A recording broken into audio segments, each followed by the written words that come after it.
Welcome back to Matchbooks NFL betting podcast. If you're watching us now live on Wednesday afternoon, UK time, Wednesday morning, US time, you will see we are minus one individual, one gentleman from Germany. We are minus Suuma this week. He's in London this week for the Jets game, so he's got there so early. He's decided, he's going to get there quicker than the team. But no, I digress. He's actually at a wedding today, so he's off to heckle Arthur Smith, I would suggest. And Drew Dinsick and Rob Pizzola are along. Gentlemen, great to be back. Guys, great form this year. I don't want to start jinxing it. We've had 4 weeks, and of course, with 4 weeks, there's 12 best bets between the three of you individuals, minus Suuma again today. 10 winners from 12. Pretty good. Last week, the bets last week. I remember we were doing this. We had this bit kind of New York state of mind with the Jets plus 7.5. That was Drew's pick. Rob picked the Giants plus 7.5 as well. And Suuma had the Ravens money line. And guys, Nick Costas tweeted about it on Friday, and I started getting to think about it. Moneyline double, 14.0, Jets, Giants. Got all the way to overtime, Drew Dinsick. It was a wonderful, wonderful thing. Wasn't that a great aftertime? That's good aftertime 3 days after the event that I'm flagging that I backed that moneyline double. Oh, of course. Yeah, that's how it goes. But, back in the day, we used to do the moneyline underdog parlay just for fun. Right. And had we done that this week, we would have had pretty big number. You throw the Ravens in there too, but in general, it was a good week for the dogs. It was.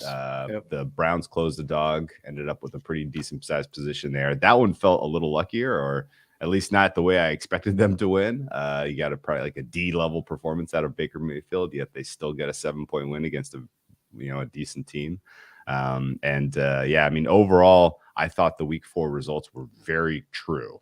Like there were a couple of games where you're like, wow, how in the world did that happen? Like Dolphins Colts comes to mind, and a couple that were like, I did just didn't see it coming, but I still felt like the results we got were fair and true. Impressive win by the Cardinals over the Rams to tilt the balance in the NFC West in their favor for now. Mm-hmm. And then just in general, the AFC playoffs, the AFC strength at the top of the AFC continues to impress. Like really and truly, this is a really good conference, and I don't think there's going to be a ton of uncertainty in terms of who makes the playoff picture at this point.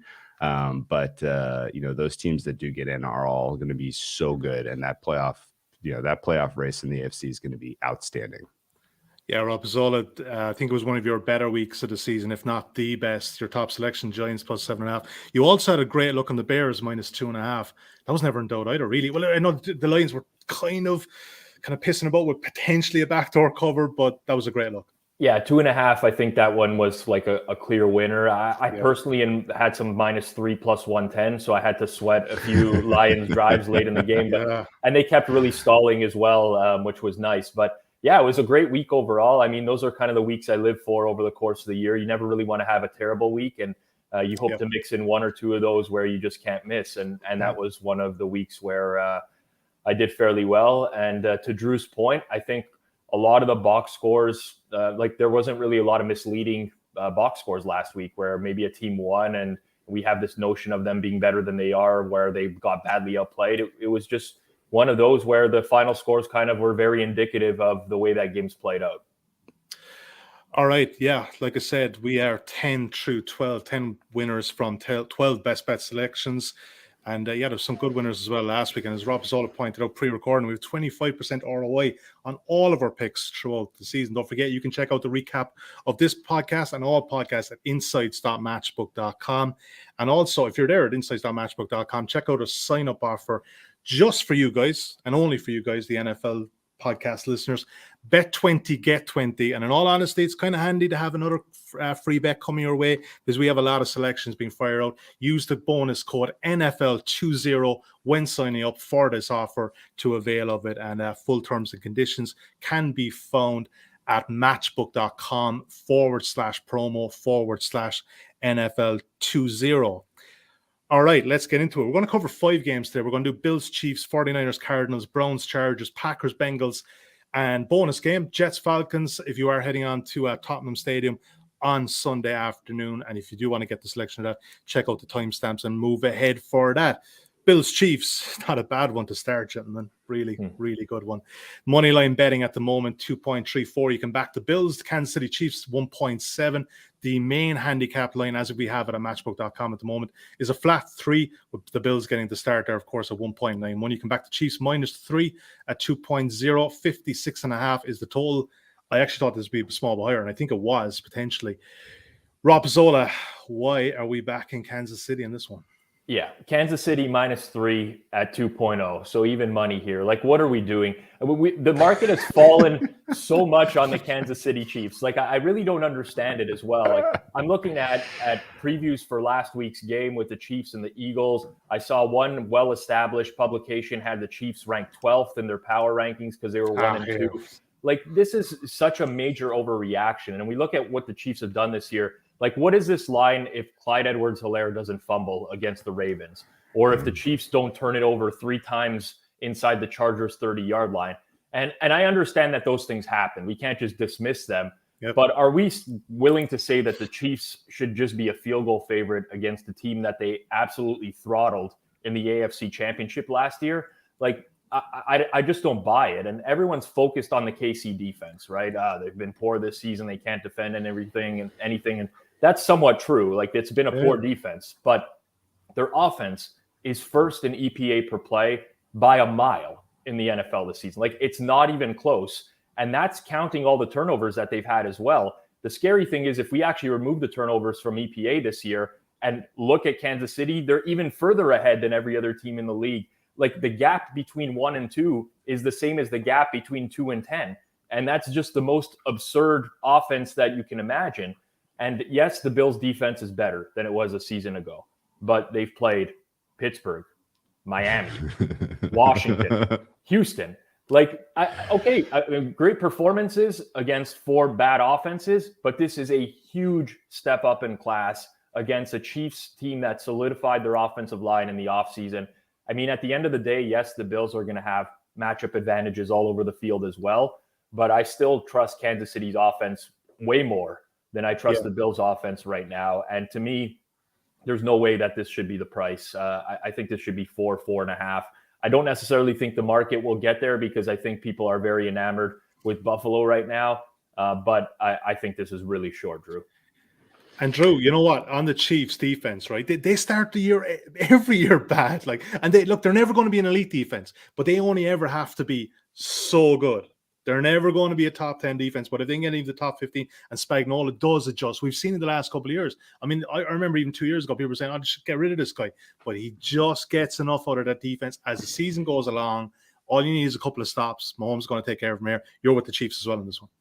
Yeah, I kind of had to pinch myself that this got to 2.5. I don't know if that was a real move or if somebody very shrewd set that up, but I appreciate it nonetheless. And I backed the Chiefs here. I agree with Rob. I think this is mispriced, and I don't actually think it's that surprising at all, considering there was a lot of betting momentum. There was a lot of people who were convinced that the Bills were the right side in the AFC Championship game last year. That was bet pretty aggressively. If I remember correctly, a lot of that action came in because there was, I know I was part of this, so I'm remembering my opinion here. But Mahomes was banged up. We didn't know if he was 100%. We didn't know if he was going to have his mobility. His ability to run in the regular season game was so important in terms of the way that the Bills tried to defend him. They basically dared the Chiefs to run, and Mahomes scrambled for every first down he needed the entire game without even coming close to stopping him in that. And then, he hurts his foot. There's questions about what they're going to roll out in the AFC title game. It's like, oh man, this could be a tougher test. The Bills come out and they played well early, but they took the points as opposed to being aggressive. It was an uncharacteristic performance by McDermott in terms of the way he called that game. And then, sure enough, Mahomes figured out like, oh wait, they can't defend Travis Kelce. I'm just going to throw it to him and let him pick up 20 yards a clip, and we'll just move down the field and score a touchdown and score a touchdown and score a touchdown and score a touchdown, and then the game was over. And realistically, there's nothing that the Buffalo Bills did on defense over the last over the last few months that addresses that issue with how they roll out schematically and how they match up against the weapons that the Chiefs bring to the table. On top of the fact, and I'll do my Suuma impression here because he's usually the guy that brings all the injury news to the table.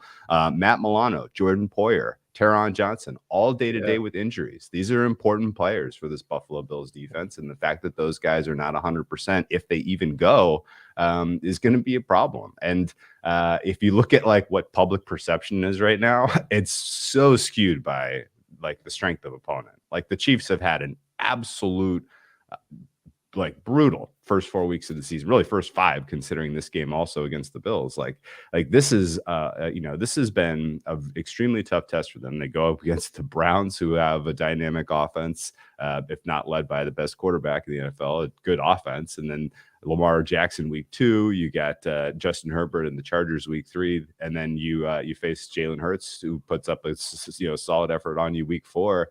Those were 4 very they're 4 feisty offenses, some of the best in the NFL, I would say. And meanwhile, the Buffalo Bills have gone up against Ben Roethlisberger, Taylor Heineke, Davis Mills. I can't remember who was it. Jacoby Brissett for the Dolphins, Jacoby Brissett, and then Davis Mills. And it's the degree to which those two do not stack up is pretty stark. And so if there's one unit that's coming in here somewhat overrated, it is clearly the Buffalo Bills defense. If you look at them at EPA per play, look at where they rank, and listen to anyone gushing about, oh wow, this Buffalo Bills defense is really performing well this year. That is 100% opponent driven. It is not indicative of how strong that unit is. They have one player in Trey White who I think is a difference maker. The rest of those guys are relatively replaceable in my opinion. And they haven't answered any of the questions that we asked about them in the offseason, in my opinion. So I think this game will be dictated by the Chiefs and what their offense decides to do. And if a unit surprises, I'm guessing it's probably going to be the Chiefs defense. This Josh Allen, despite, putting up points, 48-40 last 2 weeks, besides scoring points. Oh, by the way, which is entirely a function of how the Bills' philosophy of approaching a game against a bad opponent. They never take their foot off the gas, which is what you love to see if you lay the points with them against a bad team, right? But that it is masking the fact that his accuracy has taken an enormous step back this season from last season. There were a lot of people in the media space and in the handicapping space who ate crow on Josh Allen last year because, he took such a, impossible step forward on his accuracy. And I think a lot of people are somewhat tentative to walk that back just because the Bills are winning, they're scoring points. But, the fact of the matter is he was at an elite level completion percentage over expectation, and now it's not.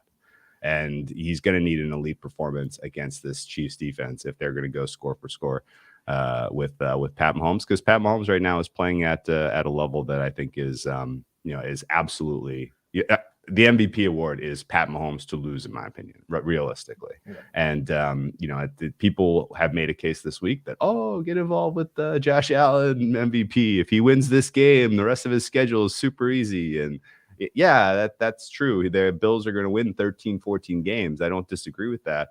But I don't think that those two players are even on or close to the same level. And that's, if you want to boil it down to just that aspect of this handicap, then that's fine. And Pat Mahomes is the better quarterback. I'll go to war with him at the short price. And look, even with the Bills, it's not really a case of that we're kind of saying that they're a bad team in any way. But if you look at generally, we're just picking the market here against the Chiefs, and they are a bit overinflated. Like you guys said, it's been a bit of a powder puff schedule so far. That's not their fault. But again, like you guys, there are enough red flags there with Josh Allen too. When was the last time we got the Chiefs -3 in Arrowhead? I want to have a guess. It's been a while. Yeah. Alex Smith era, I would suggest. Yeah. Pretty Mahomes. Yeah. Has to be. All right. Yeah. And the Chiefs covered the spread last week for the first time in a long time. So, I think actually this was a pretty close line to the AFC Championship game, wasn't it? 3? Was it 3.5, 4? It was 3.5. It was definitely got the hook. Definitely got the hook there. You and did? It was 3.5, 4. Yeah. With no fans. Well, actually, minimal fans, right? There were minimal fans, but there was a lot of the injuries were piling up already on the offensive line for the Chiefs. Mahomes had come out of that game against Cleveland, so there was a big factor dragging that line. Those were it was a very different team. All right, Chiefs -3, and you're getting you're getting a better price now. So go figure.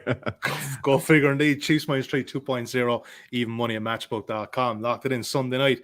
That is one I would suggest to take a nap for on Sunday afternoon so you can stay up late. Oh, we can't take a nap. The Jets and the Falcons are playing. That might put us to sleep. Well, I was going to say that might be a nap time. Absolutely, yeah. When the Jets blow with the Falcons, it'd be fantastic. All right, next game. Let's move on. The NFC West, best division of football, I would suggest at the moment. San Francisco 49ers head into Glendale, Arizona, take on the Cardinals. 3.05, you can back the 49ers. 1.46, you can back the Cards. Niners getting 5.5 point start at 1.97. 49.5 is the total. Drew Dinsick, you've backed the Niners +6, but talk to me about the Cardinals first, because obviously that was a big win against, Mr. McVay last weekend, who had the klaxon over them. I don't know. There has been times in the past with the Cardinals. It was the same last year. We did get pretty enamored. Well, I'm not saying we did, but there's a lot of people got enamored last year. We don't know if Kyler Murray is going to play out the full season without an injury. That does happen too. But what do you think? What's their ceiling, this Cardinals team? Well, I think you pointed out the key aspect, which is Kyler Murray's health. A healthy Kyler Murray outside of his rookie season has been a pretty obvious top 5 quarterback in the NFL. And, despite the limitations on this team in terms of personnel, in terms of coaching, Kyler Murray is going to elevate you into playoff status regardless of, how it all goes if he's healthy. Yeah. And he looks healthy right now, and he's playing at a level that suggests he's taken a step forward from last year, which is exciting because we want more good teams, more competitive football. This is a good positive development for sure. And he brings a brand of football that's different. He's a unique character out there. He's tough to prepare for. A lot of positive things to say about the Cardinals overall. This market, however, is impossible for me to square from a number standpoint. I don't know if you remember what the look ahead was last week, but I can tell you that the look ahead preseason for this game was a pick'em. Yep. And not much has really changed personnel wise outside of a couple of injuries to San Francisco that would really shift this win probability to the tune of like 60 something, to the tune of like 20%. And realistically, this 49ers team comes in with some questions at quarterback, obviously. I personally expect Trey Lance is going to go. I don't think the nature of the injury to Jimmy Garoppolo is the kind that you push him out there and risk him tearing an Achilles and being done for the season, because then whatever your plan was for Jimmy Garoppolo and Trey Lance becomes, that falls out of your control at that point if you're Shanahan and Lynch. And so I think ultimately Shanahan's comments this week, I believe to be somewhat muddying the water for the Cardinals in terms of defensive preparation. I'm not sure why you have to do that, because it's not like they really know what to prepare for with Trey Lance anyway, because we didn't see any of his offense in the preseason. We don't really have any concept of what that's going to look like. And so it's going to be, they'll have an element of surprise offensively, despite the fact that they are potentially, starting a rookie quarterback for the first time and it's on the road. The general shift here in the market price, I think, is born entirely out of 2 bad performances by the Niners. One in prime time that was kind of expected, and then one, against the Seahawks that was driven largely by, I thought, Jimmy Garoppolo's injury in the first half. If Garoppolo plays that first half perfectly healthy, that game might have gotten away from the Seahawks, and instead, they catch a couple of bounces. They get to run downhill. They made a couple of nice, adjustments to their plan in terms of running up tempo that we hadn't seen from them so far this season. that Seahawks, that really changed the nature of that game. And so, and also the distance between all of these NFC West teams is just very narrow. They're the small margins in general across all of these guys.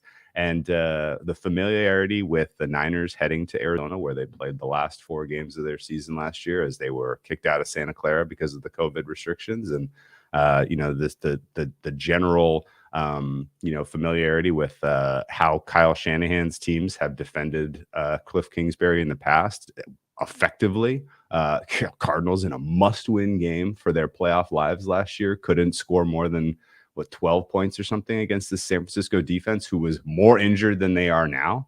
There are a lot of positives here matchup wise for the Niners.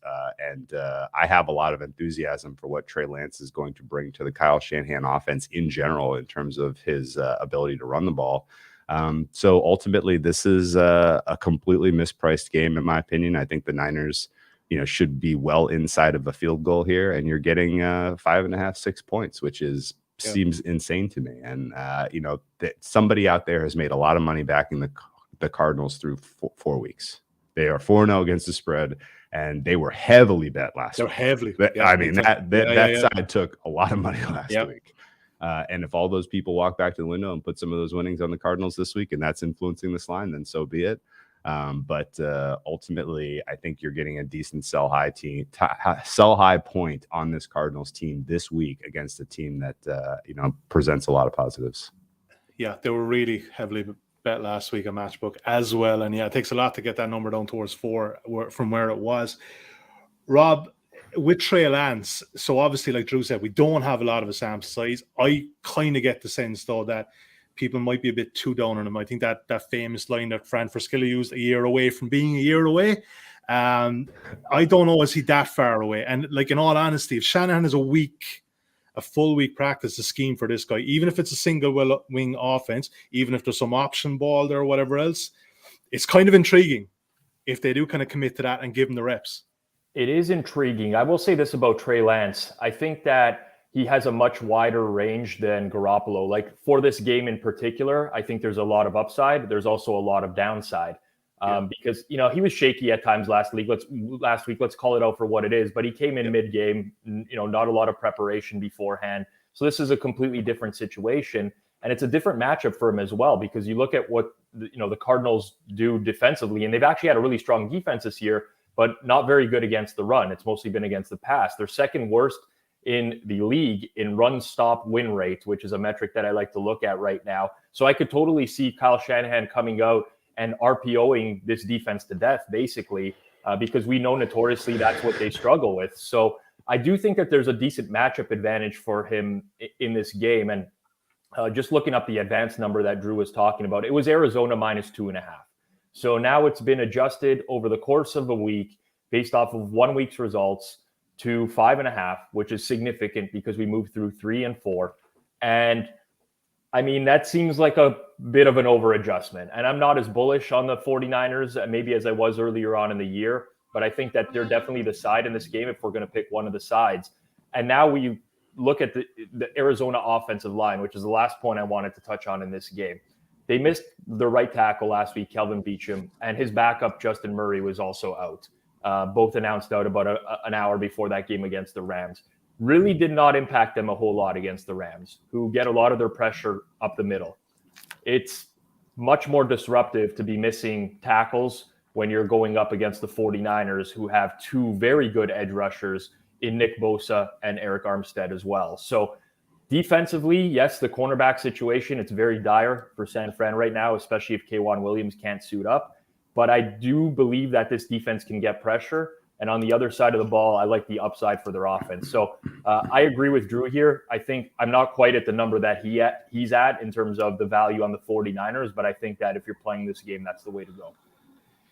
Yeah, I kind of get the sense too with the NFC West, like that you're going to kind of probably get enamored with one team next week, and then they're going to play one of their other competitors in it, and it's going to be tic tac, zigzag. It's going to be, it's going to be hard to kind of just stay with one team in this? I asked Andy this on the deep dive last week, and before the first 2 NFC West games were played, I said, just over the course of the season, what do you think the underdogs will be against the spread in the NFC West matchups in the 12 games? And I think he said, probably like 8-4. And sure enough, they not only 2 covers, but 2 wins in the first 2 matchups. And yeah, like in my power rankings currently, I have the Niners downgraded. I have the Cardinals upgraded. These 4 teams are still 7 through 10 in my ratings. And so the idea that you would ever get more than a field goal with any of them against any of the other teams, to me, is tough to swallow. And you can have ratings that differ, but you have to completely abandon your preseason prior at this point. If you are telling me that your Cardinals number at 5.5 is fair against this Niners team, then you are rating your preseason prior close to 0, because that's just too much of a change from what we knew about these teams coming into the season. Niners co-favorites for this division, and the Cardinals, a clear second tier, or they're the 4th choice in the NFC West, longest odds in the division. Yeah. So you basically, you can't be using numbers to say that this is a fair price, in my opinion. Yeah, and I'll be honest, I still have my doubts about Kingsbury too. There's a bit of this kind of Mike McCarthyism about it. He's going to screw them at some stage. Talent notwithstanding, coaching does still matter in this league, and 49ers may have a bit of an edge there in that one. All right, yeah, okay, like it. 49ers plus 5.5 true is what I'm going to put in there. Is 1.97. It's the main line, so let's take that. Obviously, plus 6 is available as well if you want to pay a small bit of juice for it. Before we get to the next game, I just wanted to ask if you're watching us or listening to us today and you are enjoying the content. I do know that we've picked up a lot of new listeners and a lot of new viewers this season. So please, if you're watching us on YouTube, give us a thumbs up and click the subscribe button. And also, if you're listening to us in your preferred podcast app, please leave us a preferential review if you are enjoying the content. That's all we ask. We'll never charge you for this content ever. So look, please do us a favor and give us that. It gets our content out to a wider audience as well. Browns, Chargers. Next game we're going to come to, Drew. I'll come to you first, but let's take a look at the betting as we have it. Another home game for the Chargers here. The Browns on the road as well after coming off that win in Minnesota. That was an ugly game, but it was an effective win for the Browns. 2.14. You can back them here. The Chargers 1.82. Browns getting a 1.5 point start on the main handicap line at matchbook.com at even money. 2.0. 46.5 is the total that has been bet down. Drew, you liked the Browns last week. Rob loved the under. It was a good combination. Browns paired with unders seems to be kind of the way it's going right now. Yeah, and the Browns was a sweat. The under was not. I guess maybe that first drive where the Vikings made it look easy and drive down the field and score 7, and you may have had a little bit of trepidation in that moment, but that was about it, because otherwise that was a slog of a football game. There was actually a moment in that first quarter where I was like, why did I bet this? Like maybe 5 minutes into the game, classic fan overreaction. But yes, after that, it wasn't. I think ultimately that was one of the easiest, if not the easiest total on the board. I'd have to look at my numbers, but yeah, that was a great call by you. The result, again, I think the result was fair because the best unit in that game was the Browns defense. Yep. And again, that we talked about, I think we even said it in the show prep last week, but that was the true test. Like that was not your Bills shut out Davis Mills and get 5 turnovers kind of, soft test. This was Kirk Cousins playing at a top 5 QB level with 2 elite wide receivers to throw to, and Browns acquitted themselves extremely well. They pressed their advantage on the pass rush. They got another all-universe performance out of Myles Garrett, and the defense really dictated the way that game played out. And similarly, I think that sets up a true test now for this Chargers team, which has not gone up against a good defense so far this season. You may look back to week 1, and yes, at the time, our opinion of the Washington football team defense was a lot different than it is this moment. But to this point in the season, the Chargers have played bottom half of the league defenses by my numbers in Washington, Dallas, Kansas City, and Las Vegas. And now they get a real test with the Browns defense that is coming in, playing extremely well. On top of the fact that, the Chargers had 2 really high leverage games for their AFC West hopes with on the road at at Kansas City, and then the Monday night home game against the Raiders, where eyeball test told me that the Chargers came in fired up to play that game. Their first half level of effort was impressive. And it's tough for teams to duplicate that, particularly when you're coming off of a Monday night primetime game, big win like that. Now, we'll play you in the middle of the card, and you're playing the Browns, who you should get the you're a favorite, so there is a pretty decent shift in terms of kind of into in the locker room, how important is this game, and that's going to be a tough thing to overcome when you're facing a Browns team that, in my opinion, is among the elite in the AFC, despite the quarterback play to this point in the season being underwhelming.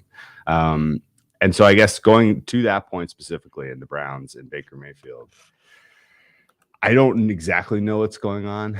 He's probably a league average quarterback, and we're just, the data is all telling us that. And he's going to have games where he goes out there and he's unimpressive because he can't kind of settle down in the pocket and just process the way some of these other quarterbacks, like a young Justin Herbert, is. But at the same time, he has potential and flashes to produce at a higher level. And if the Browns defense is going to be as good as they've shown us now in 2 weeks, and you get an average or better Baker on any given day, then this Browns team is among the elite in the NFL, and they ought to be favored in this situation like this on the road against a good Chargers team. And not my strongest angle on the board by far.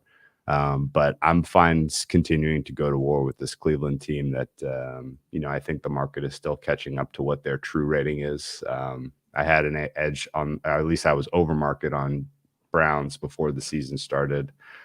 To this point, other than Mayfield not taking a step forward, which again wasn't even part of the math. Like, I wasn't expecting him to be an elite quarterback in my, when I was, because I'm looking more at the totality of the talent on this team, the offensive line, the defensive personnel in general.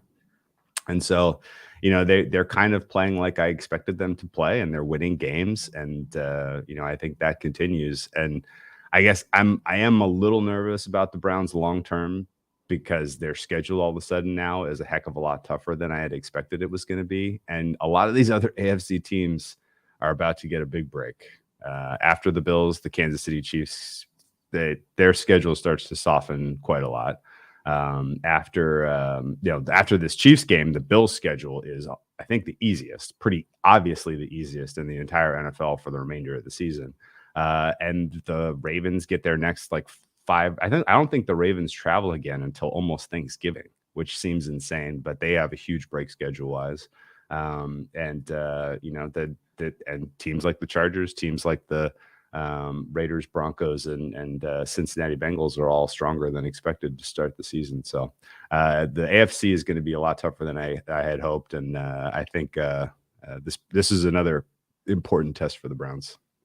And Rob, on the Browns, and I know we discussed in the Week 1 podcast, because I asked Drew this very question: is it enough that Baker Mayfield for them, even in the medium to long term, is just okay, even in game management moments? I have my doubts. I think that there has to be a level of elite play when you do get to a certain level, that there is going to be an opportunity. There has to be a time where he's going to have to win them the game. I agree with you. I think in this day and age in the NFL, you can't just get by with average quarterback play. I mean, you can get by, but if you want to win it all, you're going to need some sort of top level performance from your quarterback. And the reality is, Baker Mayfield has not been good this year. I mean, you look at the 32 quarterbacks that started Week 1 in the NFL this season, Mayfield is 21st in EPA per play. And he is barely ahead of guys that we are constantly ragging on, Carson Wentz and Matt Ryan and Jared Goff. He's lumped in with those guys. So it's been ugly. But for me, I guess I'm more of a glass half full guy, because I don't think this is a horrible spot for him to get back on track. And yes, the Chargers D is improved. And I really love the Chargers just in general. I think they're a top 10 team right now. Brandon Staley, I think, is a great coach. But if you're looking at what their big weakness is on defense, it's their ability to stop the run. And we've seen that a couple times so far this year against the Cowboys and against the Chiefs. They're 27th in defensive rush EPA, 31st in success rate against the run. It's a team that can be run on. And I don't see the Chargers being able to contain Nick Chubb and Kareem Hunt in this game. And that's likely going to open things up for the offense. And this has been kind of how the Cleveland Browns have been successful over the years, at least under Stefanski, with a lot of play action. They will run the ball, and Baker's going to have to hit some throws. Can he hit them? That remains to be seen, because he had a lot of open receivers last week and just missed them. But I mean, I like the matchup for the Browns. I'm struggling with the number in general. I'd like to get a little bit more value out of Cleveland in this spot. But I'm not just piggybacking off everything Drew says here, but I think if you're picking a side in this game, I think Cleveland is the side. And you showed the money line odds there, Sully, 2.14 on the Browns. I mean, that kind of caught my attention a little bit, as this game is pretty close to a coin flip. I do think Cleveland is a slightly better team. I think the Chargers don't have, they have a marginal home field advantage. Now, this isn't going to be like Chargers Raiders, because the Browns fans are not, they're not notoriously big travelers, and this isn't going to be a huge road game for the Chargers in their own stadium. But I think Cleveland is probably the right side here. Yeah, Cleveland 2.14. That kind of did stick out. And you know what? I kind of made my point about Baker Mayfield there, but that's in the longer picture. In the bigger picture, in the shorter, medium term, this is probably a good spot for the Browns. Travel notwithstanding, 2.14 is the best. Drew, can I ask you just before we come off this game? So you also put in your sheet there that you've backed under 47.5. The main line at the moment is 46.5. And of course, that is an unbelievably key number, that 47, in terms of backing the under. Would you kind of be advising people to swerve away from that right now? Because it may not get back to the 47.5. I would be surprised if it does get back to 47.5. Yeah. I think the under was the correct play on the opener.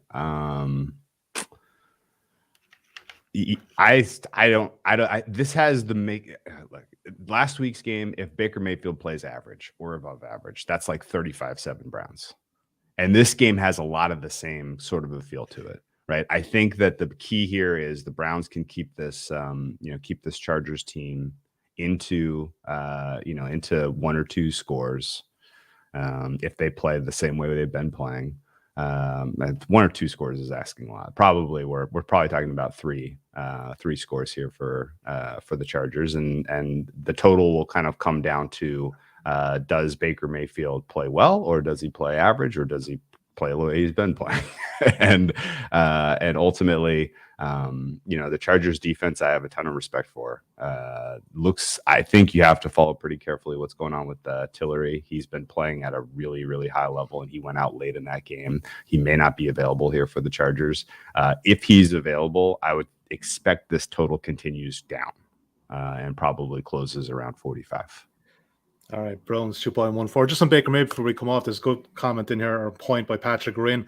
Peyton Manning went up to the Broncos was playing like he learned the game yesterday. It's not a bad point. They were obviously 6.5-point dogs against the Broncos. A little bit different, because that was an elite defense with the Broncos just in general. And yes, it's a valid point. And also, even since then, how long ago was that now? What year was that, Drew? It was 2015 or 2014. Even in the 7 years since then, the game has evolved big time. 100% agree. I could not have said that better. It was. We could do a few of these, like Trent Dilfer, Baltimore Ravens 2001. That was a good defense. Same story. The quality of quarterback play in that year compared to what we have now is like a different game. It really is. Yeah, agree with that. All right, not a bad point to make, though, to be fair. Good to point it out. All right, next game we're covering, Rob, I'll leave with you here. This one, the Packers at the Bengals. Packers 1.65, 2.46. You can back the Bengals on the money line. The Bengals getting a 3-point start at 1.97. 50.5 is the total. Rob, both of you guys like different sides of this. You like Cincinnati, Drew likes Green Bay, but you're both in agreement that this could potentially be a bit of a track meet. Oh, yeah. I think there's going to be points in this game. It definitely, the first thing that stood out to me is that it almost feels weird to see Green Bay only laying 3 to Cincinnati. But I think this is a really good matchup for the Bengals. And I think that there's one unit in this game that's really bad, and that's the Green Bay defense. So let's start there. 25th in EPA per play this season for the Packers defense. They let the Saints offense have by far their best offensive output of the season. They've also played the Lions and the Steelers so far this year. So 25th EPA per play, having played the Saints, Lions, and Steelers. They lost Jair Alexander last week to a shoulder injury, and that's a big deal because Jair Alexander's a great player, and also because their other starting cornerback, Kevin King has been hurt for the last couple weeks. They lose Preston Smith on defense last week.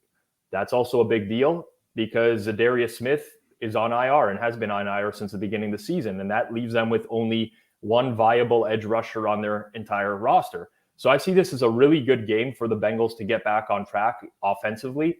They're likely going to get T. Higgins back in this game. Joe Mixon's status is up in the air, but honestly, I wouldn't hate it if Mixon misses this game because I think it allows the Bengals to get more aggressive in the passing game, which I think works in their favor here. So I like Cincinnati to score a lot of points. I'm obviously scared to death betting against Aaron Rodgers. I mean, there's injuries in the Bengals secondary, so I can certainly see Green Bay putting up points as well. But where I see kind of a differentiator here is that the Packers on the offensive line could be without their left tackle, Elgton Jenkins again, which is an issue because similarly, David Bakhtiari is on the PUP list for them. And the Bengals this season have had an above average adjusted sack rate. They've been able to get pressure on opposing quarterbacks. Trey Hendrickson is turning into a very, very good pass rusher. They also get pass rush from the interior with DJ Reader. I mean, he stops the run well as well. But I'm looking at this game. It's kind of one of those where I think the Bengals have an advantage maybe across the board, except for at the quarterback position. And obviously that matters in the NFL. I don't want to dismiss it, but it's not like Joe Burrow is some sort of bum. And it's like a below average guy that's coming, playing at home here against a bad defense. So personally, I can't get to 3 in this game. I think the total is low. It's already been bet up some this week, but I still think it's low because I see an offensive output being pretty good. And just looking at the Cincinnati weather right now, doesn't look like we're going to be affected. I mean, it's still early in the week, but doesn't look like there's going to be any strong winds or any inclement weather that's going to affect this game. Yeah, Joey touched on it. You like the over as well, but you also kind of side with the Packers. Make the case there as a counterpoint to Rob, like Packers -3 against the Bengals. Not often going to see that, like we said. Yeah. Rob's points are all very fair, and the injury situation is concerning. And don't get me wrong, if we hear on like Friday, Saturday, or Sunday that Joe Mixon is in, I will be quietly doing this. Yes. Just in the same way that the news came across that Josh Jacobs was going to be available for the Raiders on Monday. And I was like, oh, come on. Oh, great. Now I know exactly that the Raiders are going to shoot themselves in the foot by giving it to him on early downs. But yeah, and it's funny that we're in this world where, running back availability is a bad thing, but that's where we are right now. The general handicap and the mismatch here for me,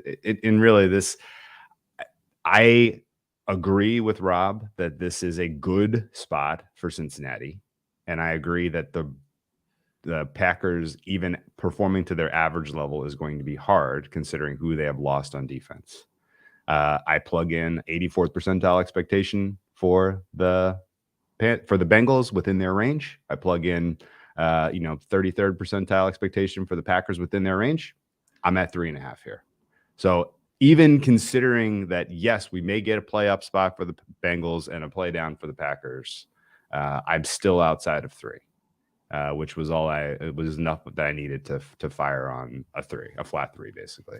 I don't think that this market is like, what in the world is going on? This price is insane. Like it's not, it's correct directionally off of, neutral fares, I think.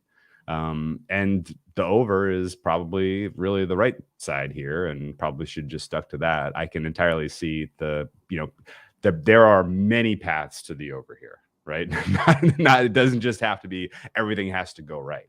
Like, Bengals getting out to a solid lead in this game, putting the Packers into comeback mode, that sets up well for an over. And similarly, you put the shoe on the other foot. We've seen, the Bengals can come back in games when, they've asked Joe Burrow to throw the ball 60 times in his career at this point in a game. It's no problem for him. He can handle that. And so if you force me to choose, even at 50.5, I think there's still value to this over. I bet into this on Sunday at 49. I think at the time I said that I guesstimated my fare was 52. I would update it now to about 54, considering who's not going to be available for the Packers defensively. So ultimately my fares for this one would be Green Bay 3.5, 54. And so bigger edge for me on the over. Yeah, 50.5 is the over at 1.9. And even with the Packers defense, they had it their way on Sunday, getting a quarterback who can't really throw down the field, a bad offensive line. And yeah, they're going to get a tougher test by Mr. Burrow hitting Jamar Chase and a few others down the field. Yeah, I like it. 50.5, 1.9, the Packers, Bengals. Yeah, an agreement there. Let's look at the London game, guys. We kind of have to talk about it. I think ordinarily we may not have talked about the Jets and Falcons. We do know a lot of you guys are heading along to it. So let's take a look at the betting as we have it. Falcons designated home team here in North London at 1.6. The Jets at 2.56. How about them JETS? And getting 3 points on the main handicap line at 2.06. 46 is the total. Drew Dinsick, I think you bet this total at a much lower number. And look, I suppose we've done these games now so many years, right? We've looked at the travel for teams, whether they come early, whether they come late, what different time zones are in, because obviously London is 5 hours time zone ahead of the Eastern Seaboard, and we always used to wonder at the start about the West Coast teams. But Drew, it didn't really matter for any of them, did it? But there are some teams with this fixture have just not shown up. And there's a danger, sure. There's very much a danger of blowout wins. And I always used to look at this in terms of, if you like this side, maybe do an alternative handicap, lay 7 more points, and like a reverse teaser or whatever you call it. But what are you thinking with this one anyway in general? Are you calling for a Jets blowout? Wow. Yeah, it's a new Joe name. We got him. Let's get excited, yeah. No, yeah, I played into 43.5 on Sunday night onto the over. It's moved up to 46, so that was positive news for me. I don't think 46 is fair, honestly. I think this is going to be a much higher scoring game than the market expects. This is not going to be one that you're going to nap through. No way. I'll be up for this one bright and early here in California. But yeah, no, both teams, we've gotten news so far this week. Both teams are traveling ahead of time. They'll both be traveling on Thursday. That is the correct decision. The sooner you go, the better, really, in my opinion. And I think you're going to get fresh, good, solid play out of these teams, except for the Jets defensive unit, which spent 93 plays on the field playing defense against Derrick Henry and company and the Titans on last Sunday. Oh, by the way, the Falcons defense has been exposed for the frauds that we expected them to be after a couple of okay defensive performances in weeks 2 and 3. And so I think, realistically, this is a opportunity for both teams to flex a little bit offensively. The Jets have a signature, in my opinion, in terms of handicapping that we now have. We had a theory heading into last week that I think we got confirmation on, and that is if Zach Wilson is not under duress, he's going to be able to operate this offense in a way that scores points. And he got lucky last week. In general, he had a bunch of interceptable passes that went through hands or were not correctly read by defensive backs for the Titans. I will completely admit that. But at the same time, he can break out of structure. He can make plays when he is not being sacked after 2 seconds. And the Falcons are not a team, much like the Titans, the Falcons are not a team that brings a ferocious pass rush into this matchup. And so from the standpoint of score and answer, are we going to get enough opportunity here to get to our 46 points? I think the answer is yes, because the Jets are going to be able to answer. And the Falcons, I make fair here, Falcons 3.5. So I was a little surprised that it moved in favor of the Jets, although, again, I don't really fault anyone for taking the hook in what should be a competitive game. And the Falcons haven't really shown you anything this year that they can either consistently put points on the board and or put away a game. I mean, the fact that they lost last week to the Washington football team was truly insane. Thoughts and prayers to anyone who had a Falcons ticket in that one. No idea how. I guess, going full circle of the results that weren't necessarily fair, that was the one. I kind of can't believe Washington won that game the way it played out in particular. So Falcons I think cover, but the over is the better look here. Even kind of really good Matt Ryan performance, even when people were burying him the last couple of weeks, was random. Rob, what are your thoughts on this? I don't know if you've played so far in the week, but you want to add anything to what you out there? Listen, at the end of the day, my number in this game is Atlanta -3, total 46. Literally right on market right now. Yeah. I mean, for me, it's a difficult one. These are situations to me where I don't want to back either team. So the Jets, to me, I've talked about this in the past before, but if I'm going to take a bad football team, I want to be taking what I feel is like an egregious amount of points. And this is just like a field goal. I'm not comfortable with the Jets at a field goal. And there's no thought worse than laying points with Atlanta in the NFL. Like they're the team that I always see them as a favorite, and is like, there's no way I'm going near this team as a favorite. So it's a tough one. I mean, it's kind of like a great situation for the Atlanta offense with the injury situation for the Jets secondary right now, right? Marcus May is out. LaMarcus Joyner was already on IR for them. Jared Wilson, who they thrust into the starting safety role last week, is hurt now. Who's the corner hurt? Brandon Eccles is hurt as well. So it's like Atlanta should be able to move the ball through the air. I'm not certain that the Jets can really answer, because you go back to last week, and we talked about this on the pod when we I think, who gave out the Jets as their best bet? Drew, you did, right? With like the schedule that the Jets had been facing, and it was really tough. And then they got a brutal Tennessee defense last week. And of the 32 quarterbacks that started last week, Zach Wilson was 16th in EPA per play. So he was like league average against one of the worst defenses he can face. And I think that's kind of going to be the expectation for Wilson in this game. He'll probably be average. What's that worth? Maybe 20, 23 points, something like that. Like, I don't know. I just think it's a really good number. I mean, good luck to everyone in the UK who's been in the game. I hope you enjoy it. There's some NFL. For me, it's Canadian Thanksgiving. I'll be having some turkey and hoping nice. I don't have plays on this game. This is standalone game, and handle in the States is going to be big too. This won't be just a UK. A couple of quick thoughts on the over. They tend to play these international games like exhibitions to a degree. They tend to ref these games like exhibitions to a degree. And in general, unless it's being played in Twickenham on that field that is exceptionally slow, Cabbage Patch,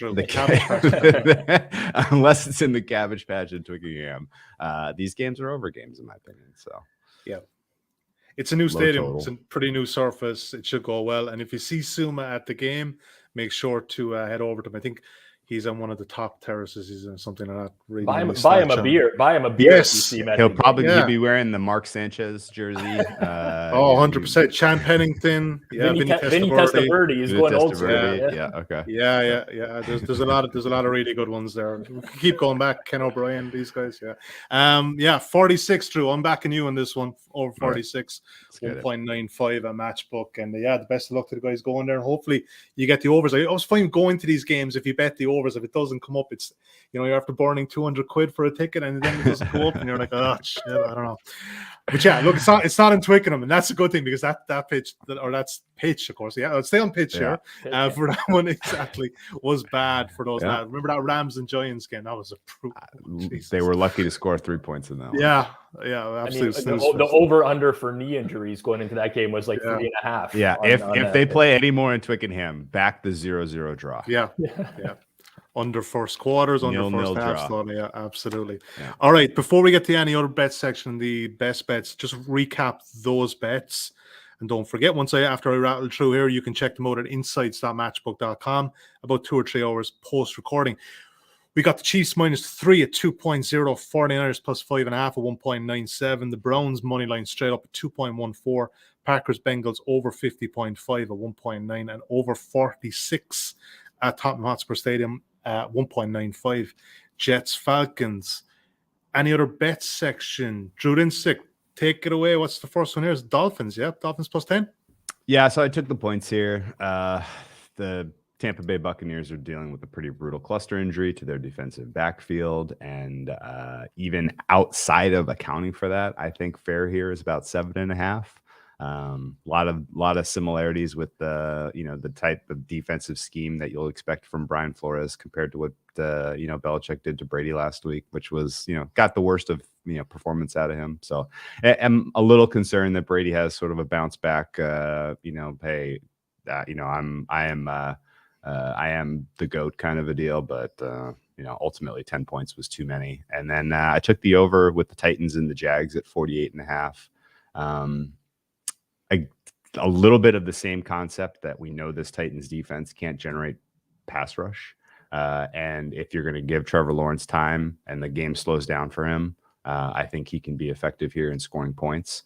On top of the fact that, you get a little bit of a whiff that the Jags defense might not be playing for Urban Meyer. Jags defense, special teams, offense. Well, no, the offensive guys are not going to just go out there and take a knee. They're going to go out there and try to sling it. So, Jags will get some points here. The Titans, and honestly, impressive performance to this point in the season from Derrick Henry in terms of what they're asking him to do and him actually being able to do that, considering the load he carried the last 2 seasons. Jags run defense is not great. I think this is a pretty decent opportunity for the Titans to score some points.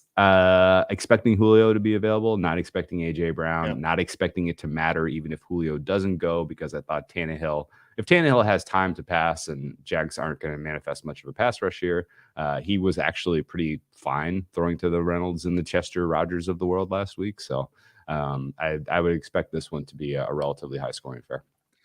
We did pretty well. 54 minutes before we got an Urban Meyer reference in there as well. We're before the watershed here, but if you don't know what we're talking about, just Google Urban Meyer video Ohio bar, and that'll take care of it. So Rob Pizzola, you're liking the Vikings laying the 9 against the Lions. I am, yeah. So it's actually been steamed while we were doing the show today, because before we came on air, 7.5. It's up to 9. I don't care. I think it's still way short. The Vikings offense looked brutal last week, right? The Cleveland pass rush has a way of doing that against all teams, especially those with bad offensive lines. And now the Vikings go from the number 1 pass rush win rate in the league to the number 32 in the league in Detroit. And Chicago just faced this exact same situation. They looked horrible offensively against the Browns. And then Justin Fields had a 276 EPA per play last week, 50% success rate against Detroit. And now you start adding in these defensive injuries for the Lions, right? Jeff Okudah is already on IR. They lose Romeo Okwara. Trey Flowers is at risk of not playing again this week. This is a horrible, horrible defense. The Vikings are going to score points. And then it comes down to, can the Lions match points? Well, they're already down their starting left tackle and right tackle. Their center, Frank Ragnow, is going on IR. This is a bad offensive line. The team that got steamrolled within division twice already by Chicago and Green Bay. I just really don't see how the Lions are competitive in this game, personally. I think this should be a double-digit spread, and I like the Vikings quite a bit at -9. Yeah, -9, literally just a tick under even money at 1.99. Drew is giving you the fist pump to that one. He likes that one as well. All right, best bets time. Let's go back to you, Drew. What's the best bet? You're 4 out of 4 this season, man. You're going for the 5th in a row. We don't have to talk about this. No, I'm going to stick with my numbers here. Biggest edge for me on the board is the San Francisco 49ers. As I mentioned, I'm on the other side of 3. I backed this at 6. I got almost a flat 6, which I'm still scratching my head. Somebody went and hit the Cardinals hard on Monday or whatever. It's down to 5.5 again. That's fine. I'll take 5.5. And like I said, I think the Niners are live for the upset. 1.97. You can back the Niners plus 5.5 currently at matchbook.com. Rob, Pizzola, your top selection for the weekend? Patrick Mahomes -3. I mean, this to me is just I was kind of hoping this number would be here this week. It's here. And I'm going with it. I still think the Chiefs are the best team in the NFL because their offense is so incredibly elite. And I think we still put a little bit too much emphasis on defense in this league, when I'm pretty confident one team is just going to keep going down the field and scoring over and over and over. I'm going to lay 3 points with them. So that's what I'm going to do with KC this week. Yeah, and it's even money, 2.0. So you're getting plus money on the Chiefs -3 at home at Arrowhead. Yeah, all right, like it.